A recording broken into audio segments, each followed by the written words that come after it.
School bus રસ્તાના કિનારે પાણીથી ભરેલા ખાડામાં પડી વિદ્યાર્થીઓનો આબાદ બચાવ. દાંડી રોડ પર સવારે મહારાજા અગ્રસેન ઇન્ટરનેશનલ સ્કૂલની બસને અકસ્માત નડ્યો હતો. વરસાદના કારણે બસ રોડની બાજુમાં પાણી ભરેલ ખાડામાં પડી. અકસ્માત સમયે બસમાં 40થી વધુ બાળકો સવાર હતા. બસ ખાડા પડતાની સાથે જ સ્થાનિક રહીશો અને રાહદારીઓએ બચાવ કામગીરી શરૂ કરી અને તમામ બાળકોને સુરક્ષિત બહાર કાઢ્યા હતા.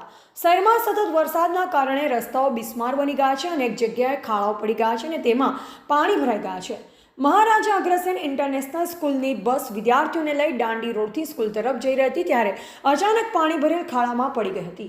અકસ્માતના કારણે બસમાં મુસાફરી કરી રહેલ બાળકો ડરી ગયા અને ચીસો પાડવા લાગ્યા.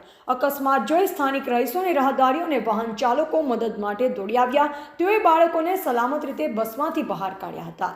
રિપોર્ટર સુનિલ ગાંજાવાલા, સુરત.